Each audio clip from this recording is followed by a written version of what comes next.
উঠোনের অবস্থাটা দেখো কি হয়েছে বলো তো।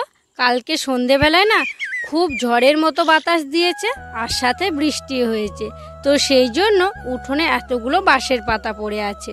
আর আজকে আমার ঘুম থেকে ওঠার আগেই দিদি ঘুম থেকে উঠে পড়েছে, আর দিদি উঠেই আজকে মারুলি দিয়েছে, আর দিদি উঠোনগুলো ঝাড় দিতে শুরু করে দিয়েছে। আর দেখো দিদি কেমনভাবে ঝাড় দিচ্ছে। ওই যে দিদিরও বাতের ব্যথা আছে, সেই জন্য না বেশি নিচু হতে পারে না, বেশি ঝুঁকতে পারে না। আর অনেক বাঁশের পাতা পড়ে আছে বলে দেখো দুটো ঝাঁটা নিয়েছে, কারণ বড় ঝাঁটায় তো বাঁশের পাতাগুলো উঠবে না, তাই একটা খড়খড়ে দেখে ছোট ঝাঁটা নিয়েছে। তো যাই হোক বন্ধুরা, শুভ সকাল। আশা করছি তোমরা যে যেখানে আছো সকলে ভালো আছো, সুস্থ আছো। বীরভূম জেলার ছোট্ট একটি গ্রাম থেকে আমি দৈবকী তোমাদের সকলকে জানাই আমার ব্লগ চ্যানেলে অনেক অনেক স্বাগত আর আমার অনেক অনেক ভালোবাসা। বাজে এখন সকাল 6টা। আমি তো 5:30টার সময় ঘুম থেকে উঠি। আজকে উঠতে তো একটু দেরি হয়ে গেছে। তো দিদি যখন বাইরের কাজগুলো করছে আমি ভাবলাম তাহলে ঘরের কাজগুলো করে নিই। তো প্রথমেই তো ঘরগুলো ঝাড়ু দিয়ে নিয়েছি, তারপরে যে এঁঠো বাসনগুলো ছিল সেগুলো পুকুর ঘাটে ভিজিয়ে রেখে এলাম। তারপর দেখো ঘরগুলো মুছে নিয়ে বারান্দাটা মুছে নিচ্ছি। আর দেখো বারান্দায় কিন্তু এখনও অনেক জিনিস দেখতে পাচ্ছ। কি জানো তো, এখনও না সব কিছু গুছিয়ে উঠতে পারিনি। অনেক কিছুই এখনও বারান্দায় আছে যেগুলো ঘরে গুছিয়ে রাখতে হবে। তো যাই হোক, বারান্দাটা দেখো মোছা হয়ে গেছে, আর এখন সিঁড়িগুলো ভালো করে পরিষ্কার করে নিচ্ছি।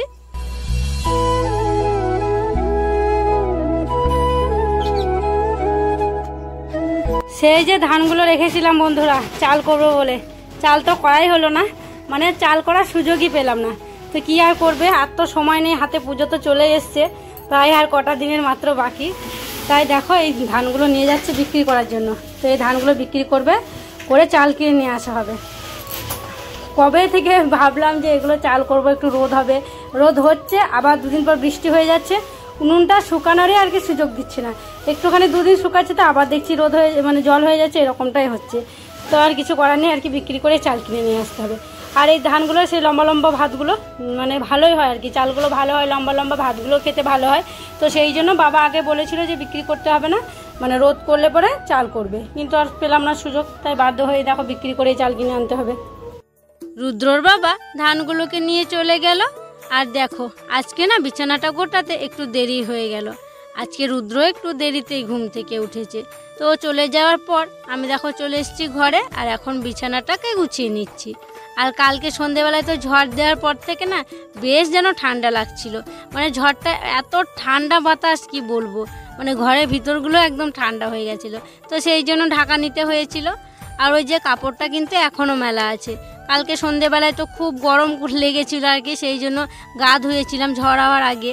তো কাপড়টা তো বাইরে আর মেলা যায় না সন্ধেবেলা, আর মেলতেও নেই সবাই বলে, তো সেই জন্য ঘরে ওই খাটের মধ্যে আর কি মেলে দিয়েছিলাম। এখন শুকিয়ে গেছে, তুলে নিতে হবে। তো যাই হোক দেখো বালিশগুলো ঠিকঠাক জায়গায় রেখে দিলাম, কাঁথাটাকেও সুন্দর করে ভাঁজ করে নিলাম। আর এখন বিছানাটাকে টান টান করে আর কি গুছিয়ে নিচ্ছি। আর এই বিছানা যদি টান টান না থাকে না দেখতে কিন্তু একদমই ভালো লাগে না, তাই না বলো? সব সময় বিছানা যদি একটু গোছ গাছ তারপরে টান টান থাকে দেখতে কিন্তু খুব ভালো লাগে। জানো তো আজকে না সব কিছু কাজেরই একটু উল্টো পাল্টা হয়ে গেল। ওই যে কালকে বৃষ্টি হওয়ার কারণে আমরা ভেবেছিলাম আজকে হয়তো রোদ হবে না, বৃষ্টি হবে, সেই জন্য ঘর ঝাড়ার কোনো আর কি কথাই ছিল না। তো সকাল থেকে সেরকম ব্যবস্থাই করিনি। তারপরে দিদি বললো যে না, আজকে তো রবিবার ছুটি আছে, আমি বাড়িতে আছি, তাহলে আজকে হেসেল ঘরটা ঝেড়ে নিই। তো সেই জন্য দেখো হেসেল ঘরে যে কাপড় চুপড়গুলো ছিল, বিছানার চাদর, বালিশের ওয়ার সব কিছু আগে সার্ফ দিয়ে ভিজানো হয়েছে। আর চৌকির তলাতে অনেক বাসন থাকে যেগুলো আর কি সবসময় ব্যবহার হয় না, বা একটু ফুটো ফাটা আর কি অনেক কিছুই আছে যেগুলো ব্যবহার করি না। তো সমস্ত কিছু তো ধুলো পড়ে আছে, ঝুল পড়ে গেছে, সেই জন্য সব একদম ঘাটে নিয়ে চলে এসেছি। আর ঘাটে দেখো দুজনে মিলে মেজে নিচ্ছি। আর ওইদিকে দেখো আমাদের পাড়ারই আর একটা ভাগ্নি হয় আর কি, ও দেখো ওদেরও ঘর ঝাড়া হয়েছে, ওদেরও কৌটো কাঠিগুলো নিয়ে চলে এসছে, আর এই পুকুরে ধুয়ে নিচ্ছে। আরও কয়েকদিন পর তো আরও ভিড় হবে গো ঘাটে, মানে এখন তো সবাই জামা কাপড় কাচতে শুরু করেইনি, যখন কাচতে শুরু করবে না ঘাটে জায়গায় থাকবে না। তো যাই হোক দেখো দুজনে সব ধুয়ে নিচ্ছি। আর এই যে বড় গামলাটা দেখছো, এই গামলাটা যেন নতুনই ছিল, ব্যবহারই করতে পারিনি। একদিন ব্যবহার করে মানে রাস্তায় রেখে দিয়েছিলাম জামা কাপড় কেচে, মানে গরু গিয়েছে দিয়ে পা দিয়ে দিয়েছে দিয়ে ভেঙে গেছে। বড় গামলাটা নিয়েছিলাম, কোনো কাজেই লাগেনি। কি করব, ওই যে বাসনগুলো ধোবো আর কি, যেগুলো ব্যবহার করি না সেগুলো ধুয়ে ওটার মধ্যে ভরে ওই চৌকির তলাতেই রেখে দেব। তো দেখো আমাদের কিন্তু সব কিছু মাজা ধোয়া হয়ে গেল, আর দুজনে করে নিলাম বলে তাড়াতাড়ি হয়ে গেল। ঘড়ির কাঁটায় এখন বাজে দুপুর 12টা। আজকে হচ্ছে হেসেল ঘর পরিষ্কার। তো সকাল থেকেই সব টুকিটাকি জিনিস ঘর থেকে বের করে পরিষ্কার করা এসবগুলো হলো। তো ঝাড়াঝুড়ি করে দিয়ে আমি এইমাত্র স্নান করে এলাম। এখন হচ্ছে ঠাকুর সেবা দেব। আর আজকে ঝাড়াঝুড়ি তোমাদের সাথে শেয়ার করলাম না, দুদিন পর পর তো শেয়ার করলাম, তাই ভাবলাম আজকে আর শেয়ার করবো না, তখন তোমাদের একঘেয়েমি লাগতে পারে আর কি। তো তারপর আমি স্নান করে এলাম, আর ওদিকে দিদি আর কি ঘরগুলো এবার পরিষ্কার করে নেবে, সার্ফ দিয়ে গোটা ঘর ধোবে মুছবে, এগুলো দিদি করে নেবে।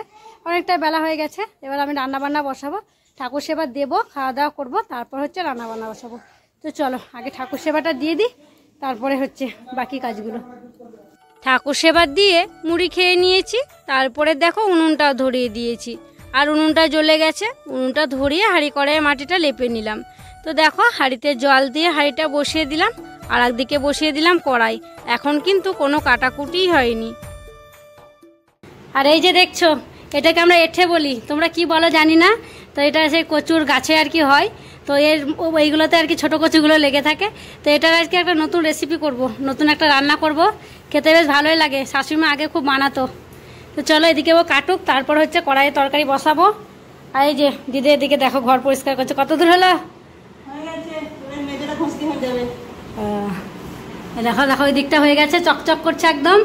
এই যে হেসেল ঘর পুরো ফাঁকা, কিচ্ছু নেই, শুধু ওখানে ড্রামটা আছে, ওখানে গম আছে, এক ঢপ আর কি গম আছে, গমটা বের করা হয়নি, মানে অনেক ভারী বলে নড়ানো সরানোও যায়নি। তো দিদি এদিকে পরিষ্কার করছে, আর রুদ্র বাবা আজকে বাড়িতে নেই। আর এদিকে দেখো মা বসে আছে স্নান করে।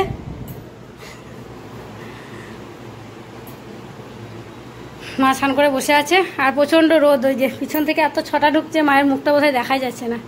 তো যাই হোক চলো তাড়াতাড়ি রান্নাবান্না করে নিতে হবে। এই দেখো ঘড়ির কাঁটায় 12:30, 12:30 বেজে গেছে। এই এঁঠের তরকারিটা রান্না করতে কি কি উপকরণ লাগবে আমি কিন্তু জানতাম না, মায়ের কাছ থেকে জেনে নিলাম, দিয়ে রান্নাটা করতে শুরু করলাম, কারণ আমি আগে কখনো এঁঠে রান্নাই করিনি। তো যাই হোক দেখো কড়াইতে তেল দিয়ে দিলাম, আর ফোড়নে জিরে, পাঁচফোড়ন, শুকনো লঙ্কা, কাঁচা লঙ্কা, আর দিয়ে দেবো হচ্ছে রসুন থেতো করে। মা বললো যে এটাতে পেঁয়াজ লাগবে না, রসুন দিলে টেস্টটা ভালো হয়, তো সেই জন্য রসুন থেতো করে নিয়েছি। আর এখন রসুনগুলোকে দিয়ে দিচ্ছি। এখন রসুনগুলো ভালো করে নাড়াচাড়া করে একটু পুড়া পুড়া করে ভাজা ভাজা করে নেব। তো তারপরে এর মধ্যে দিয়ে দেব সিদ্ধ করে রাখা এঁঠেগুলো। তো এঁঠেগুলো কুচি কুচি করে কেটে নিয়েছিলাম ছোট ছোট করে, দিয়ে প্রেশার কুকারে 2টো সিটি মেরে সিদ্ধ করে নিয়েছি। আর জানো বন্ধুরা, এই যে এঁঠেটা দেখছো, এইগুলো জানো যারা কচু লাগায় তারা কিন্তু খায় না, ফেলে দেয়। মানে অনেকেই দেখেছি লাগায়, আমাদের বাপের বাড়িতে অনেকে লাগায়, কিন্তু তারা খায় না। আর আজকে বিক্রি করতে এসেছিলো, মাত্র 5 টাকা নিয়েছে। সত্যি গো, যদি না কিনতাম না, এটা জানতাম না যে এত অল্প টাকা দিয়ে বা ফেলে দেওয়া জিনিস দিয়ে যে এত সুন্দর একটা রান্না হয়, খেতে যে এত ভালো হয় বুঝতেই পারতাম না। 5 টাকা দিয়ে কিনেছি, কিন্তু দেখো আজকে রান্না হচ্ছে, আবার কিন্তু অর্ধেকটা আছে, কালকেও রান্না করা যাবে। তো যাই হোক এঁঠেগুলো দিয়ে দিয়েছি হচ্ছে হলুদ লবণ, তারপরে নাড়াচাড়া করে দেখো কি সুন্দর হয়ে এসছে। আর এখন কিন্তু গলা গলা হয়ে গেছে, আর নাড়াচাড়া করে কিন্তু গলা গলা করে নিতে হবে, তবেই খেতে ভালো লাগবে। একটু লাগা লাগা। তো দেখো তারপরে দিয়ে দিচ্ছি সব থেকে প্রয়োজনীয় মশলাটা। এটা যেটা দিলাম সেটা হচ্ছে ধনে গুঁড়ো। ধনেটাকে আগে ভেজে নিয়েছি, দিয়ে শিলপাটায় বেটে নিয়ে দিয়ে দিলাম। তো দেখো এবারে হচ্ছে নামিয়ে নেব, তাহলে রেডি হয়ে যাবে এঁঠের তরকারি। রান্না বান্না হয়ে গেছে, তারপরে হাঁড়ি কড়াইটা পুকুর ঘাটে ভিজিয়ে এলাম। তারপরে এখন উনুন সালে এঁঠো দিয়ে দিচ্ছি। আর কি হয়েছে জানো তো, রুদ্র না আজকে ঘুমিয়ে গেছে, ও খেলা করছিল খাটেই, মানে অনেক কিছু নিয়ে ওখানে খেলা করছিল, ওই যে ট্রেন গাড়িটা আছে ওটা নিয়ে খেলা করছিল। তো তারপর আমি দেখছি ও অনেকক্ষণ হলো আমার কাছে আসছে না, কি ব্যাপার। অন্যদিন আমার কাছে অনেক কবার আসে, এটা ওটা খাই, বারবারে আসে, ডাকছি সাড়া দিচ্ছে না। তারপরে রান্না হয়ে যাওয়ার পর আমি ওকে দেখে এলাম, দিয়ে দেখছি ঘুমিয়ে গেছে ছেলেটা, স্নানও করেনি জানো তো। আমি ভাবলাম এই যে রান্নাটা হয়ে গিয়ে ওকে আর কি স্নানটা করিয়ে দেবো, তারপরে এঁঠে দেবো ভেবেছিলাম। তো ঘুমিয়ে গেছে বলে আমি আর ডাকলাম না। তাহলে কি বলো তো, কাঁচা ঘুমে উঠলে না মানে কেমন করবে, ভালো লাগবে না, মানে কান্নাকাটি করবে, সেই জন্য আর উঠালাম না। ভাবলাম ঘুমাচ্ছে তো একটু ভালো করে ঘুমটা হোক, একটু পরে তখন উঠিয়ে ওকে স্নানটা করিয়ে খাইয়ে দেব। তো যাই হোক দেখো উনুন শালে এঁঠোটা আমার দেওয়া হয়ে গেল। উনুন শালে এঁঠোটা দিয়ে এসে ভাবলাম যে ভাতগুলো বাড়ার আগে একবার রুদ্রকে ডেকে আসি। ওকে ডাকতে গেলাম, ছেলে আমার ডাক শুনে কি করলো জানো, পাশ বালিশটাকে জড়িয়ে ধরে আবার শুয়ে পড়লো। মানে ঘুমটা ওর এখনও হয়নি, উঠবেই না এখন। তাই আর ওঠালামও না, আমি এসে ভাত বাড়তে শুরু করলাম। বাবাকে মাকে দিয়ে দিয়েছি, এখন আমাদের ভাতগুলো বেড়ে নিচ্ছি। তো দেখো আজকে কিন্তু ঘরেই বসে পড়েছি। বাবা তো আগেই খেয়েছিল, তখন দিদির স্নান হয়নি বলে আমরা ভাত আর কি বাড়িনি আমাদের। তো দিদি এইমাত্র স্নান করে এলো, আর আজকে হাঁড়ি কড়াইগুলো দিদি স্নান করার আগে মেজে দিয়েছিল। তাই দেখো আজকে এই ঘরটাতেই বসে পড়লাম। আর আজকে তো বেশি জিনিসও নেই এই ঘরে, সব কিছু বের করে রাখা হয়েছে, বিছানাও পাতা নেই, তাই এখানেই খেয়ে নিচ্ছি। একটু বসতে অসুবিধা হলেও অসুবিধা করেই কিন্তু খেয়ে নিচ্ছি। আর আজকে রান্না করেছি ওল সিদ্ধ, আর ওই যে এঁঠের তরকারি রান্না করেছি, আর একটা মানে টক করেছি, আলু কচু টমেটো বড়ি দিয়ে বেগুন দিয়ে একটা টক করেছি। তো এই দিয়েই খাওয়া দাওয়া করে নিচ্ছি। তো চলো বন্ধুরা খাওয়া দাওয়া সেরে নিই, তারপরে আবার দেখা হচ্ছে। খাওয়া দাওয়া করে বাসনগুলো যেই ধুতে গেছি, রুদ্রসোনা ঘুম থেকে উঠে পড়েছে, দিয়ে আমাকে ডাকাডাকি করছে। কি আর করব, বাসনগুলো রেখে আমি চলে এসেছি। দিয়ে আবার দিদি গেল, দিদি গিয়ে বাসনগুলো ধুয়ে নিচ্ছে। তো আমি ওকে ওঠালাম, উঠিয়ে ওকে স্নানটা আগে করিয়ে দিলাম। তারপরে দেখো ওকে বাবু করিয়ে দিচ্ছে এখন। যা একটা গেঞ্জি পরিয়ে দিলাম, খুব তো গরম সেই জন্য একটা স্যান্ডো গেঞ্জি পরিয়ে দিলাম, আর একটু কপালে টিপ দিয়ে দিচ্ছি। তোমরা অনেকেই বলছো ওর কপালে টিপ দিও, দেখতে ভালো লাগবে, কিন্তু ওই যে ঘেমে যায় দিয়ে আর কি ময় করে দেয় বলে আর কি দিই না। তো যাই হোক এখন তো আর ঘুমাবে না আর কি, মানে সেই জন্য দিয়ে দিলাম, একটু বেরু বেরু করবে। দেখো বাবু করে দিলাম, দিয়ে একটু আমাকে আদর করে দিল। তো চলো ওকে এবার খাইয়ে দিই। রুদ্রর বাবা ভাত খাওয়া দাওয়া করার পর একটু ছিপ নিয়ে গেছিলো পুকুরে। তো দেখো ছোট ছোট কয়েকটা মাছ পেয়েছে। তো মাছগুলো আমি এখন বেছে নিচ্ছি। আগে আর কি আঁশগুলো ছাড়িয়ে নিয়েছি, পরিষ্কার করে নিয়েছি, এখন আর কি একটু কেটে নিচ্ছি, ভালো করে দেখে নিচ্ছি। তো মাছগুলো আজকে আর রান্না করব না, আজকে তো রান্না বান্না হয়ে গেছে আর খাওয়া দাওয়া হয়ে গেছে। যদি খাওয়া দাওয়া না হতো আর একটু আগে হতো, তাহলে ওই যে টকটা আর কি করেছিলাম ওই টকেই ভেজে দিয়ে দেওয়া হতো। কিন্তু খাওয়া দাওয়া হয়ে গেছে বলে এবেলায় আর করলাম না। সন্ধেবেলায় কিছু করি তো করবো, নইলে কালকের জন্য রেখে দেব। এখন দেখো সন্ধে হয়ে গেছে, আর আমি সন্ধে বাতি দিয়ে দিচ্ছি, আর দিদি ওদিকে চা করে নিচ্ছে, আর তরকারিগুলো গরম করছে, আর ওই যে মাছগুলো ভেজেছিলাম ওগুলো ভাজা করে রাখছে কালকের জন্য। আর বিকেলে আরও অনেক কাজ ছিল, সেগুলো তোমাদের সাথে শেয়ার করা হয়নি, কারণ সে একই কাজ। কালকে ওই যে কাঁথা রোদে দিয়েছিলাম, তুলেছিলাম, আজও সেই তাই। হেসেল ঘরে কাঁথাগুলো ছাদে ছিল, ওগুলো সব ভাঁজ করে এনে নিচে গুছিয়ে রেখেছি, তাই শেয়ার করলাম না, একই কাজ ভালো লাগবে না বলে। তো যাই হোক দেখো প্রদীপ ধরিয়ে নিয়ে ধূপকাঠি ধরিয়ে নিয়ে ঘরে প্রথমে দেখিয়ে নিলাম, তারপরে বাইরে চলে এসেছি, এখন তুলসী তলায় দেখিয়ে নিচ্ছি, তারপরে গোয়াল ঘরে মনসা তলায় আমাদের যে ধানের তলা আছে সব জায়গায় দেখিয়ে চারিদিকে প্রণাম করে আবার ঘরে চলে এলাম। ঘরে এবারে দেখো চারিদিকে দেখিয়ে নিলাম, এবারে প্রদীপটা ঠিক জায়গায় বসিয়ে দিয়ে এখন শঙ্খটা বাজিয়ে নিচ্ছি।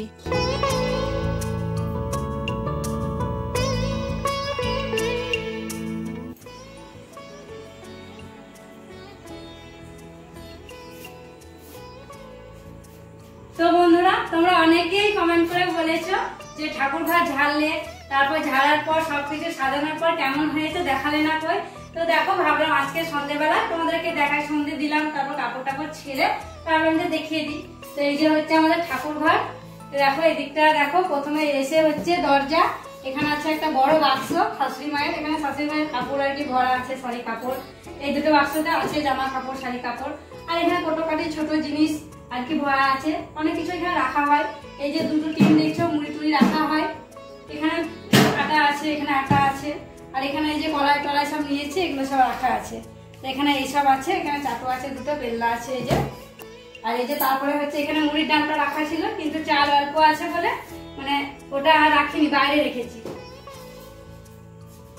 তারপরে দেখো এই যে সিংহাসন, সিংহাসন এই যে ঠাকুর, এই যে আর একটা সিংহাসন, তোমরা তো এটা দেখতেই পাও, প্রায় ব্লগে দেখতে পাও সিংহাসন ঠাকুর ঘরে।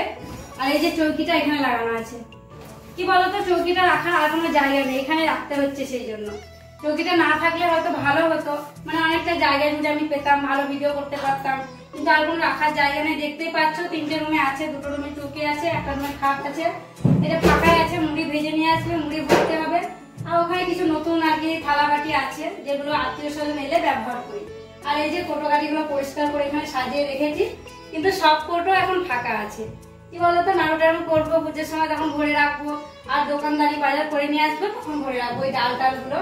আর এখানে খাচ্ছি সেই মুড়ি আছে, আর ওটা এখন ফাঁকাই আছে, ওটাও সেই মুড়ি ভেজে নিয়ে আসবে, দিয়ে আর কি ভরা হবে। তো এখন দেখতে গোছগাছ লাগছে, কিন্তু আবার সেই যাকে তাই হয়ে যাবে, জানো তো কদিন পর আবার এলোমেলো হয়ে যাবে, এগুলোতে আরো জিনিস চলে আসবে।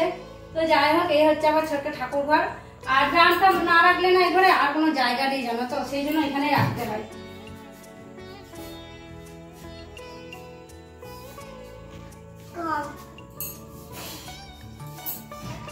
তোমাদেরকে ঠাকুর ঘরটা দেখিয়ে রুদ্রকে পড়তে বসিয়েছিলাম, আর ওকে যখন পড়াচ্ছিলাম হঠাৎ করে বাবা ফোন করেছিল।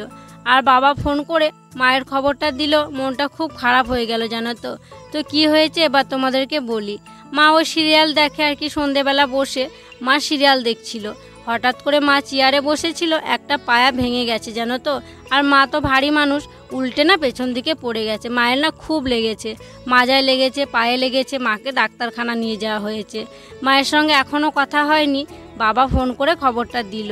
সত্যি পুজোর আগে যে এত বড় অঘটন ঘটে যাবে সত্যি ভাবতে পারিনি গো। মায়ের এখনও ঘর ঝাড়াঝুড়ি কিছুই হয়নি। এ কি বিপদ ঘটে গেল বলো তো পুজোর আগে, মনটা তাই খুব খারাপ। আর কি জানো তো বন্ধুরা, আমি না এখন যেতেও পারবো না। তোমরা তো বুঝতেই পারছো আমার কাজের কত খিচিবিচি বাড়িতে, আমি না একটুকু বসতে পারছি না। এদিকে শাশুড়ি মায়েরও হঠাৎ করে খুব শরীর খারাপ, এত মুখে ঘা হয়েছে, কথাও বলতে পারছে না, খেতেও পারছে না। ওই 2-3 বেলা মুড়ি গুঁড়ো করে দিচ্ছি, মুড়ি গুঁড়ো খাচ্ছে, আর দুপুরবেলা গলা গলা খিচুড়ি করে দিচ্ছি, সেটাই খাচ্ছে। মানে খুব বড় বিপদে পড়ে গেছি আমি, জানো তো। আমার না দেওয়ালে পিঠ ঠেকে গেছে, আমি আর কত দিকে সামাল দেবো তোমরাই বলো। খুব খারাপ লাগছে যে মায়ের এই অবস্থায় আমি মায়ের কাছে যেতে পারছি না। তো যাই হোক বন্ধুরা, মন খারাপ করে আজকের ব্লগটা শেষ করতে হবে, অনেকটা রাত হয়ে গেছে। এখন খাওয়া দাওয়া করে নিচ্ছি, এবার তো শুয়ে পড়বো। চলো এখানেই শেষ করছি আজকের ভিডিওটা। আর তোমরা সকলে ভালো থেকো, সুস্থ থেকো, আর সাবধানে থেকো। দেখা হবে আবার পরবর্তী ব্লগে।